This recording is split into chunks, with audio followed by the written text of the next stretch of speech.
El exilio es la situación humana más desgarradora y más conflictiva y más difícil.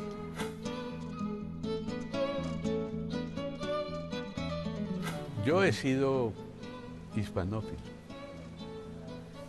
lo confieso. O sea, me gusta más España que Colombia. Y me gusta más el País Vasco que Colombia y que España.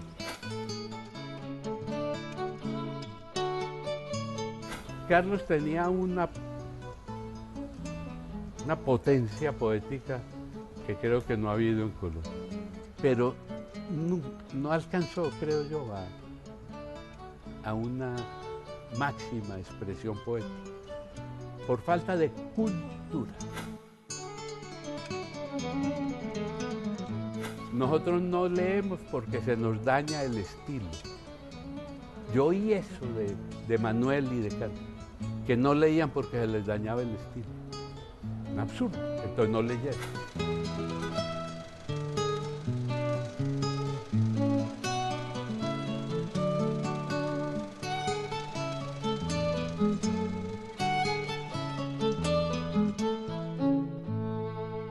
Aguirre, vos te fuiste en septiembre de 1987 de Colombia y volviste. Me fueron. Te fueron. Y volviste en el 1990. En julio del 90. No hemos hablado hasta ahora de esa experiencia, de tu vida en España y de tu vida en Madrid durante 3 años. El exilio es la situación humana más desgarradora y más conflictiva y más difícil. Nadine Gordimer decía, la escritora surafricana, que tolerar el exilio es algo heroico. Vos tenías 60 años. Yo tenía 60 años, me fui solo. Por fortuna tuve, porque el exilio con hambre sí no lo aguanta. Y yo tuve el apoyo de diversas personas aquí en Medellín y en Colombia. Entonces tuve bienestar económico, es decir, no pasé dificultades y eso ayuda mucho. Pero no quise trabajar, o trabajé en traducciones, pero en forma esporádica. La mayor parte del tiempo me pasé, y fue una época muy linda por eso, en el ocio creador. De levantarse uno por la mañana y saber que no tiene que ir a cumplir horario y que no se encuentra con ningún lagarto en la calle. Y empezar a conocer una ciudad a fondo, y eso fue lo que hice. Conocer Madrid, me montaba en el metro y me iba hasta la última estación. Me sentaba en los cafés, ver Madrid y absorberla. Y yo creo que Madrid es, por ahí dicen que es la segunda patria. No, la primera patria no es España, es Madrid, para mí. Pero entonces es una situación paradójica, porque vos estás en una lista de amenazados. En un café te dan la bendición y te dicen que te van a despachar. Sí, me dijeron. Pero te vas para un sitio que era ¿qué? Como agridulce. España, Madrid. Sí. No, yo he sido hispanófilo,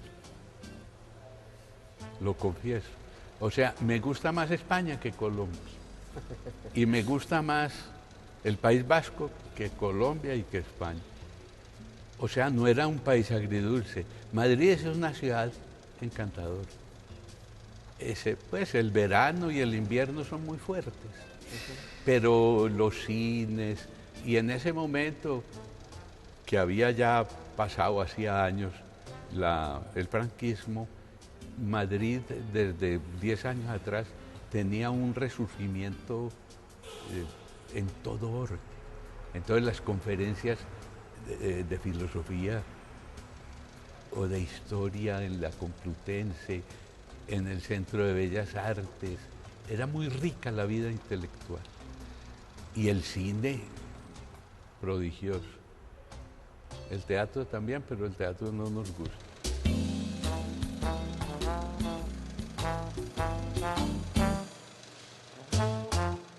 Yo pienso esto, que si a mí me preguntan cómo caracteriza usted a Alberto Aguirre, es una personalidad para mí muy atractiva, lo admiro profundamente.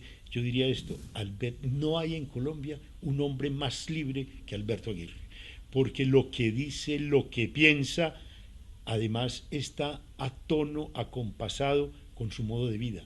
Alberto ha vivido de una manera libre, ha hecho en la vida lo que ha juzgado que debe hacer, lo que ha podido hacer, de manera que para mí es una personalidad admirable.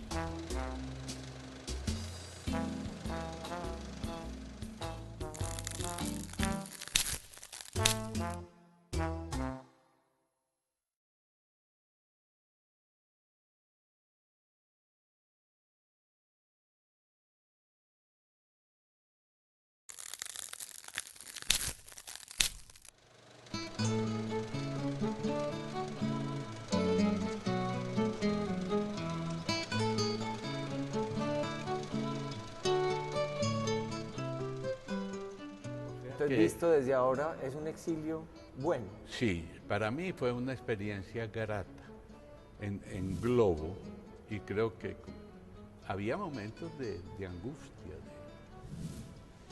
En general uno nunca está, ¿cierto? En esas noticas del exilio dice que el exiliado nunca se siente en tierra firme, siempre está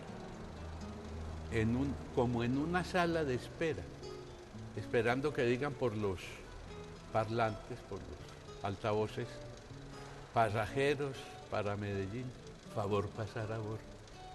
O sea, la vida es complicada, es grata, sí, pero es provisional. Es un poco paradójico, ¿no? Uno goza, pero ese goce se acaba mañana, o es provisional, ¿no? Pues lo que pasa es que vos en Medellín vivís con mucha rabia y muy adolorido por lo que aquí pasa. Sí. Entonces, visto ahora en el recuerdo Madrid, parece casi que sintieras nostalgia por el exilio, pero cuando estabas allá, Medellín también te jalaba. No. ¿No? No, en lo más mínimo. ¿Cómo que no? No, nada, honestamente. ¿No querías volver? No. En un comienzo no.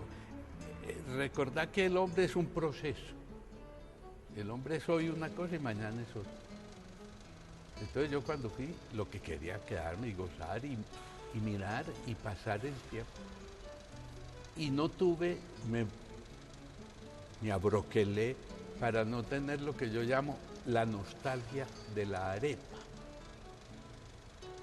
o de la guapanela, o de los frisoles. Allá a los colombianos les mandaban aguardiente antioqueño y se sentían como en la tierra. O les mandaban panela, hombre, mandaban panela en una maleta, y yuca. Y yo no, a mí no me invitan. Y boleros y cosas de eso. Entonces, que a uno lo exilien de Colombia no es una desgracia, sino una bendición. Sí, en última instancia, si la sabe aprovechar. Pero te digo que hay momentos de angustia. O sea, no es una placidez. Vos no estás en un campo de flores, sino que de repente hay espinas. Eso es lo duro del exilio. Que uno va y lleva varios días tranquilo y de pronto una punción. ¿Qué? Una noticia. Yo leía los periódicos que mataron a tantos en la Comuna 3. Entonces me empezó a dar digamos una especie de remordimiento, de no estar viendo lo que pasaba en Colombia y sufriendo como quien está a la orilla del río y ve pasar las cosas. Entonces por eso me vine. ¿Por qué? Porque estaba ausente de las tragedias y de las luchas cotidianas de la gente. Ahora, ¿a qué? A mirarla y a escribir eventualmente. O sea, el exilio no es un paraíso, pero tampoco es un infierno. Eso depende de cada uno, también de las fortalezas. Y yo tengo fortalezas, tengo que reconocerlo. Pero me gusta mucho el cine, me gusta la música, me gusta leer periódicos. Y en Madrid, qué delicia. Por la mañana ya el New York Times bueno, ahora los tiene uno en internet, pero allá tenía los periódicos de Europa todos al pie. Y para mí eso era una delicia.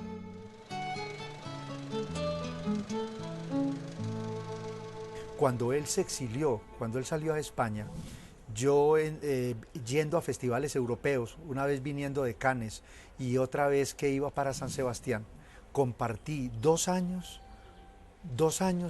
los momentos más intensos de mi amistad con Alberto, porque yo llegaba, lo buscaba y nos quedábamos 3 días completos, desde las 9 de la mañana, en que nos encontrábamos en una cafetería, él con los 3 periódicos, tomando su primer café, seguíamos, almorzábamos juntos, nos íbamos a cine a las 4, nos íbamos a cine a las 6, a las 8:30 de la noche nos tomábamos ya un vino o una caña, y a las 9:30 o 10 nos despedíamos.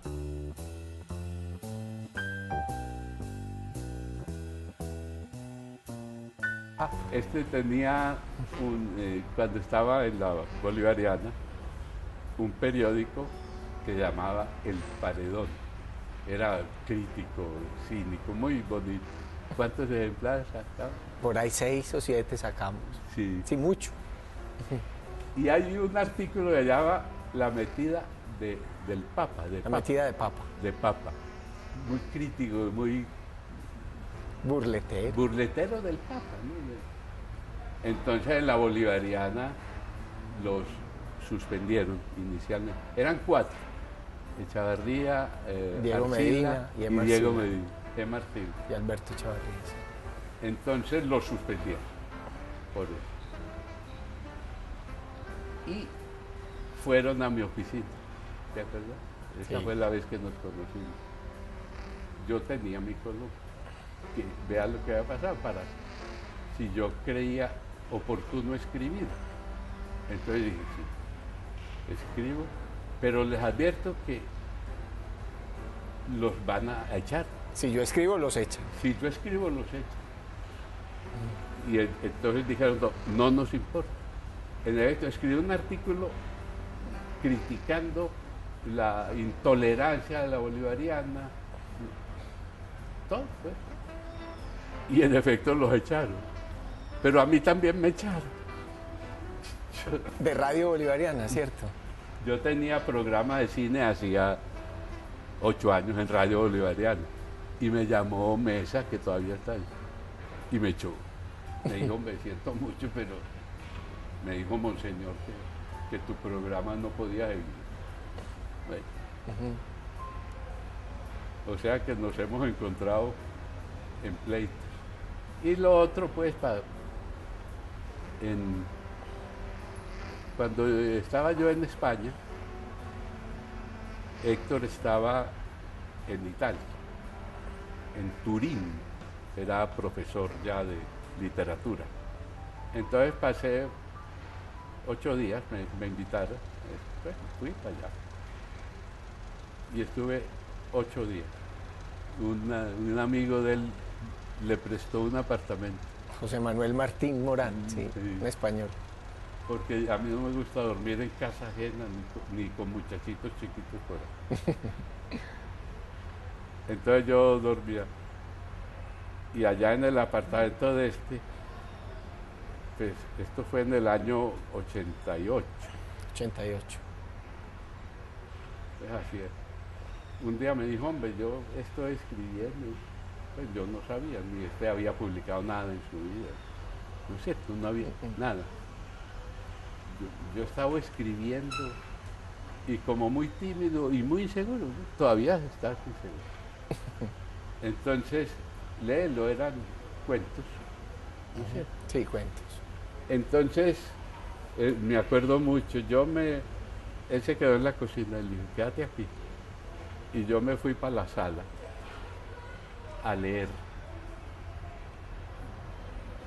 por ahí una hora, leyendo todo despacio, y nos tomamos tal vez, estaba tomando alguna cosita. Y cuando terminé la lectura, fui donde y le dije, te jodiste, porque vos sos escritor. Y esa es una vida amada. Ese fue mi bautismo. Ese fue el bautismo.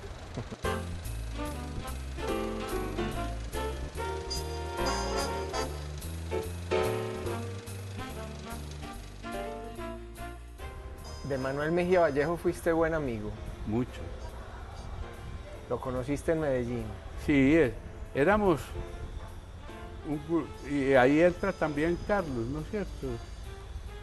Cuando ellos empiezan a escribir, pero antes les cuento una anécdota. Manuel escribe La tierra éramos nosotros. Es su primera novela. Es su primera novela, la escribió a mano, con lápiz en un cuaderno grande. Yo leí los originales, los leíamos. Y en esa época, estos años 45, 46, Carlos escribió el Galán, el poema Galán, que fue la gran apertura, ¿no? Porque en Bogotá se había empezado a publicar la revista América, dirigida por Germán Arciniega, que era muy importante, pues era muy bien hecha, fue la mejor revista literaria. Entonces Carlos y nosotros, pues todos lo hacíamos juntos, le mandamos a Arciniega el Galán y lo publicó en el segundo número. Entonces para nosotros, pues para Carlos, es que vivíamos en unidad, fue la gran victoria. Y Manuel escribió y se publicó por entregas. No, entera. Ah, pero no en la revista América. No en la revista. Ajá. Aquí la publicamos entre todos. ¿Poniendo plata o qué? Sí. No, doña Jesucita Vallejo, una tía de él, que era muy rica, puso la plata. Ah, una que pintaba. Que pintaba Jesús.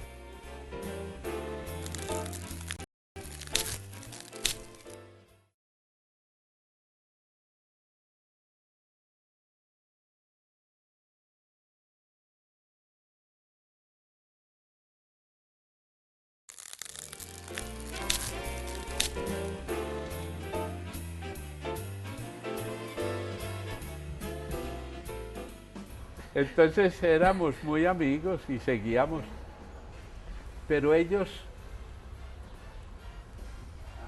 bueno, Carlos, Carlos y Manuel. Carlos tenía una potencia poética que creo que no ha habido en Colombia. Y escribió muy bellas obras, ¿no es cierto? Pero no alcanzó, creo yo, a una máxima expresión poética, por falta de cultura. Cultura en el sentido latino de cultivar. Me acuerdo de lo que decía Miguel Aceves Mejía, que se dedicó al trago, a beber y todo, y compuso un corrido que es muy famoso. Yo tenía un chorro de voz y se me convirtió en chisguete. No lo viste en México, eso es muy famoso. ¿Por qué? Porque el chorro de voz que tenía Miguel era tremendo, pero se descuidó y se convirtió en chisguete. Esa metáfora la aplico yo con mucho dolor a Carlos porque yo lo quiero mucho. Digamos un término romántico, de poco uso ya, el estro poético. de Carlos era es inigualable. Es decir, en Colombia no ha habido de eso. Hay un prólogo de Neruda que escribió para Despierta Joven América en el 50, que estuvo Carlos en Chile. Entre otras cosas dice Neruda: la poesía colombiana despierta de un letargo adorable pero mortal. Ese despertar es como un escalofrío y se llama Carlos Castro Saavedra. Y en otra parte, porque allí imperó siempre el riguroso mármol y el pétalo celeste. Que pues es la expresión de un poeta y es lo que ha pasado en Colombia. Porque Valencia es el riguroso mármol, ¿no? Sí. Y siguen siendo, Roca es mármol. Roca es mármol. Mármol de Yarumal, que es muy... El mármol de Yarumal no es el de Carrara, ¿no es cierto?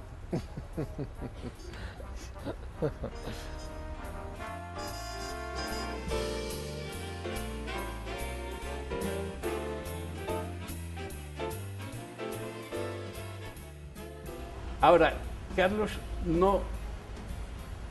Tengo que contar esto, aunque ni Carlos, ni Manuel, ni Óscar Hernández, que también formaba... Muy buen poeta.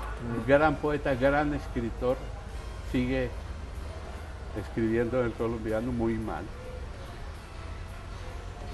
Decían esto textualmente: nosotros no leemos porque se nos daña el estilo.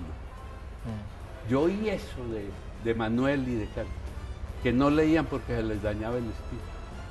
Un absurdo, entonces no leyeron. Yo le hice conocer a Carlos a Miguel Hernández. Me acuerdo que yo compraba libros, todo.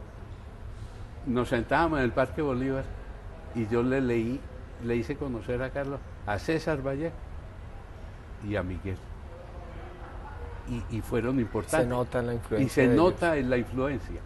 Y que su poesía crece. O sea, ellos, sobre todo Carlos, Manuel no tenía un estro exagerado. Tenía unas ganas, las berracas de ser escritor. Y cuando uno tiene muchas ganas de una cosa, la hace, aunque no tenga facultad. Él no tenía grandes facultades de escritor. Era un buen narrador oral. Sí, y eso le ayudaba. Y un buen observador y un buen conocedor de la vida rural y de la vida aldeana. Tenía pálpito, pero no era un gran escritor. Y sus novelas no son. Pero Carlos sí tenía una fuerza. Y se fue apagando. El galán es muy bello, hay poesía amorosa, hay un poema al padre cuando muere que es precioso, precioso. Pero es escaso para lo que hubiera podido dar.